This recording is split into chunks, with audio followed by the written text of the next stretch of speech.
नमस्कार साथियों, मैं आपका होस्ट और दोस्त आशीष और आप देख रहे हैं आवाज़ 24। आज हमारे साथ चर्चा में शामिल हैं अश्वनी पारीक, जिलाध्यक्ष कांग्रेस सेवा दल। पहले तो आपका स्वागत है अश्वनी जी।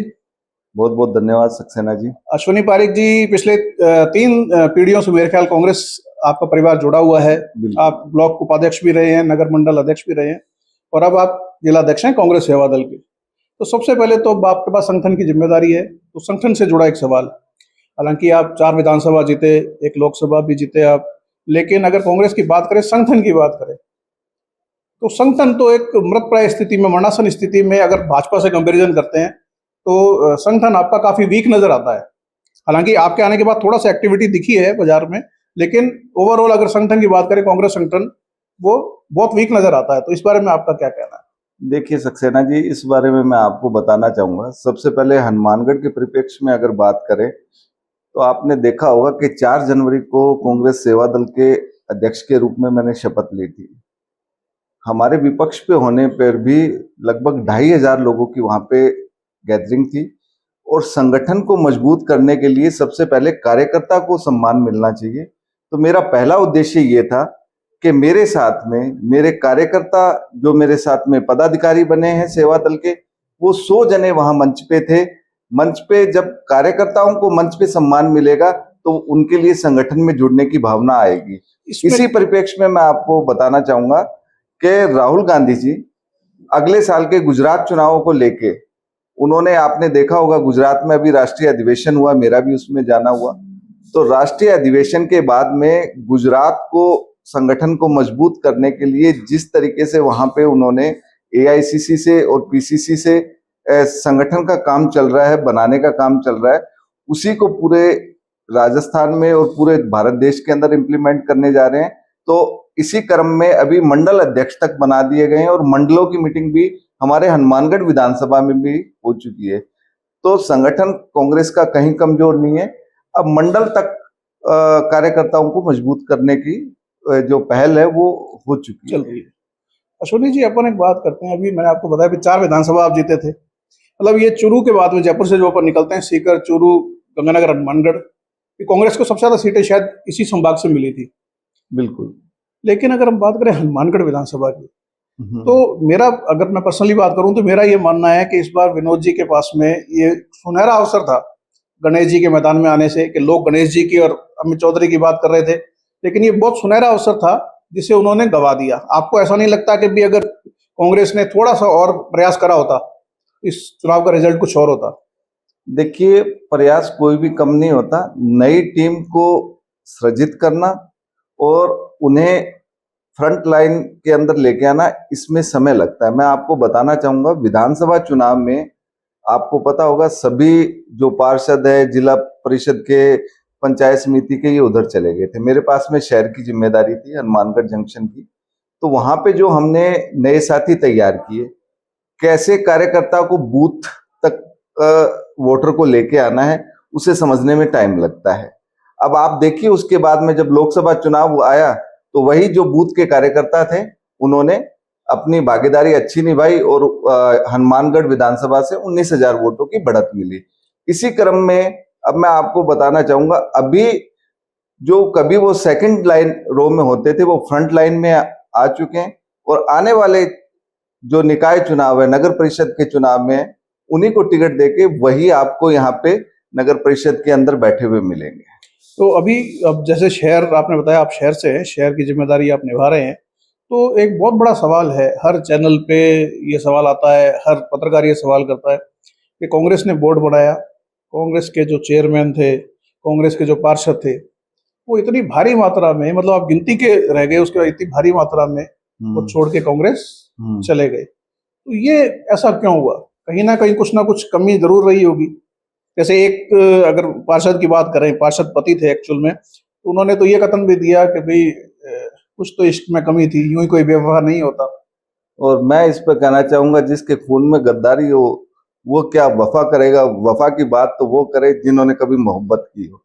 तो मोहब्बत जो चीज है वो ऐसे ही नहीं हुआ करती। जिसके लिए, पार्टी के लिए मोहब्बत हो, उसको तो अगर कोई प्रधानमंत्री का ताज सोनिया गांधी को देने ले सकते थे, वो उन्होंने उसको नहीं लिया। लेकिन अगर आपकी पार्टी से मोहब्बत है तो सारे चीजें गौण हो जाती है। मैं तो उनको गद्दार कहता हूँ, और जिनके तारिक गद्दारी साहब, खून में हो तो नहीं, वो क्या मोहब्बत करेंगे। अगर गद्दारी की अगर बात करते हैं तो समझे नहीं कितने गद्दार, एक दो चार पांच, कितने गद्दार, पूरी की पूरी मतलब आपकी पूरी पूरी फौज उठ के चली जाती है, तो हम सबको एक साथ थोड़ी गद्दार कह देंगे। तो उनको बागी कह लो। अगर आप गद्दार नहीं कहना चाहो तो बागी कह लो। देखिए, जब राजनीतिक महत्वाकांक्षा होती है और राजनीतिक महत्वाकांक्षा जब आपकी पूरी ना हो, आपके सपने और हो, तो राजनीतिक व्यक्ति कोई भी लाभ उठाने लग जाता है। लेकिन मैं संगठन का आदमी हूं। मैं ये जानता हूं कि आपको पार्टी के लिए वफादार रहना है। आज नहीं कल आपको मौका मिलेगा, और नहीं तो समय बदलता है। आप अपने समय बदलने का इंतजार करो, अपने काम में लगे रहो, पार्टी के आका देखते नहीं, हैं। चलिए, मौका तो दिया ही था कांग्रेस पार्टी ने पार्षद का जब टिकट दिया। अब इसी में अपन एक सवाल पे और आते हैं कि क्योंकि आप शहर में रह रहे हैं तो मुझे भी इस सवाल का जवाब चाहिए था। मैं काफी लोगों से पूछता हूँ कि चाहे कांग्रेस पार्षदों की बात थी, वो हमारे निर्दलीय विधायक के साथ चले, गणेश साथ जी के साथ, बीजेपी के भी कुछ ऐसे नाम जो तन मन धन से कई सालों से बीजेपी के साथ में थे। हम नगीना बाई का नाम ले सकते हैं, राजेंद्र चौधरी का नाम ले सकते हैं, गुरप्रीत बब्बी का, ऐसे बहुत सारे नाम बीजेपी के भी थे जो बहुत सालों से बीजेपी के साथ लगे हुए थे। ये भी छोड़ के निर्दलीय विधायक के साथ चले गए। तो भी निर्दलीय विधायक के पास में कुछ मतलब जादू है, जादू टोना है, चुंबक है, ऐसा क्या है कि सब के सब एक साथ छोड़ के, बीजेपी हो, कांग्रेस हो, कोई भी हो, तो इस बारे में आपका क्या कहना है, ये क्यों है? देखिए, भारतीय जनता पार्टी का ये आंतरिक मामला है, लेकिन इस पे जो मेरी राय है, अगर आप अपनी पार्टी के साथ में, अगर आप पार्टी के सिंबल से खड़े हुए हो और आप किसी और के साथ जाते हो, तो उसको मैं गद्दारी की श्रेणी में मानता हूं। ये मैंने आपको पहले भी अपने वक्तव्य में कह चुका हूं। लोगों से सुनने में ऐसा है कि उन्होंने, विधायक साहब ने उनको काम दिए, और यहां तक कि चौधरी साहब ने हमें चुनाव में कहा था, उनको ये उम्मीद थी कि ये पार्षद आ जाएंगे, इनको कोई नगर परिषद से इनका चेक कटना है। और मैं विधायक साहब को कहा करता था, चौधरी साहब को, मैंने कहा इनका कोई चेक नहीं कटना, ये चेक इनके वहीं से चल रहे हैं, तो वो उनके साथ ही रहेंगे। और देखो वही हुआ है, वो लास्ट तक नहीं आए। तो वही बात है, जब किसी का रोजगार भ्रष्टाचार से चलने लगे तो वो अपने काले चिट्ठे नहीं खुलने देगा, वो उसी व्यक्ति के साथ में रहेगा जहां से, क्योंकि लगाम उनके हाथ में है ना। आज अगर आप किसी के आगे आपने 1 रुपया ले लिया और उसने आपके सिर पे से हाथ हटा लिया, तो आप तो यहाँ नंगे हो जाओगे। तो वही बात है, इसलिए लोगों की सबकी अलग अलग कहानी है, इसलिए उनको कोई नहीं छोड़ रहा। नहीं, फिर कहीं ना कहीं तो देखिए ये बात भी आती है कि भाई आदमी जो गलत होता है, भ्रष्टाचार भी आज नहीं करता कल कर रहा है, तो वो आदमी कहीं ना कहीं पहले से ही गलत था, तो हमने उनको टिकट दिया, तो ये गलती कांग्रेस की भी कहीं ना कहीं थी, आपने आदमी पहचानने में गलती करी। चलिए अब उसको छोड़ते हैं अपन, अब अपन भविष्य पे आते हैं कि ये जो लोग छोड़ के गए हैं, क्योंकि आप संगठन के आदमी हैं, तो ये सवाल सबसे ज्यादा आपसे ही पूछना जायज है। जो संगठन के हिसाब से आप जवाब दें, ये जो पार्षद छोड़ के गए थे कांग्रेस के, अगर ये वापस आना चाहते हैं और पार्षद की टिकट मांगते हैं, तो कांग्रेस पार्टी का क्या निर्णय रहेगा?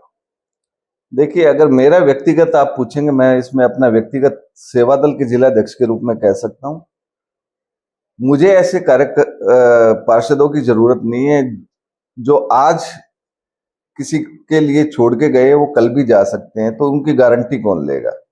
बिना टिकट के लिए अगर कोई आना चाहे, सेवा करो 5 साल 10 साल, उसके बाद में उनके लिए टिकट के लिए सोचा जा सकता है। अगर मैं चौधरी साहब की जगह होता तो अब तक 6 साल के लिए निष्कासित कर चुका होता इनको। चलिए, बहुत बढ़िया जवाब आपका।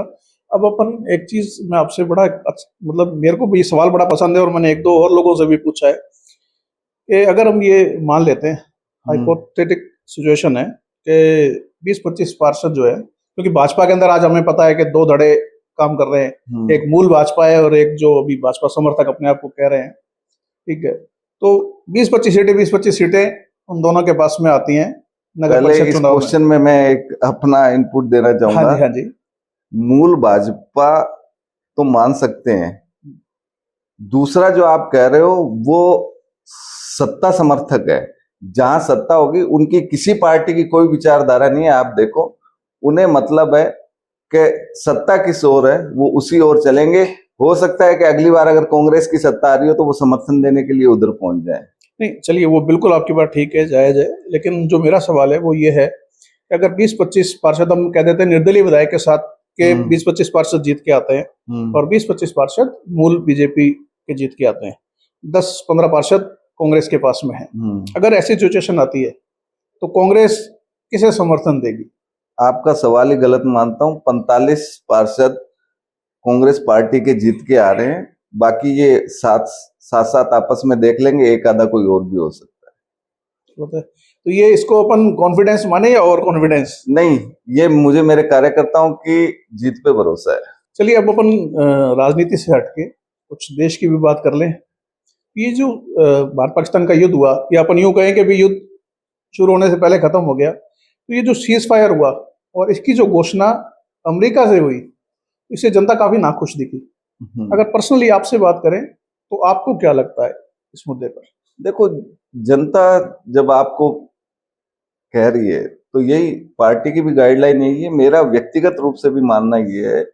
जब शिमला समझौते में ये बात हो चुकी है कि भारत और पाकिस्तान के बीच में द्विपक्षीय वार्ता ही होगी, तीसरा कोई देश बीच में नहीं आएगा, तो तीसरे का तो इंटरफेरेंस की बात ही नहीं उठती। आप इतने देशों में जाके आए और कोई देश आपके साथ में यहाँ पे आके खड़ा नहीं हुआ। भारत को इस बारे में अपनी विदेश नीति के बारे में फिर से सोचने की जरूरत है। एक सवाल पहले आना चाहिए था, रह गया, और मैं अब पूछ लेता हूँ आपसे कि कांग्रेस के अंदर जैसे अपन अगर राजस्थान की बात करें तो पहले कहा जाता था ये दो गुट हैं साहब, अशोक गहलोत गुट, सचिन पायलट गुट। आजकल एक तीसरा नाम और आ गया, गोविंद डोटासरा गुट। तो पहले तो मैं आपसे पूछना चाहूंगा, आप किस गुट से हैं? देखो, कांग्रेस के अंदर सिर्फ एक ही गुट है, वो है हाथ का गुट।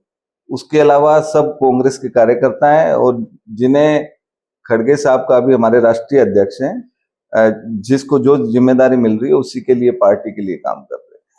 चलिए पारिक जी, बहुत अच्छा लगा आपसे बात करते। जाते जाते कोई जनता के नाम कोई संदेश आपका?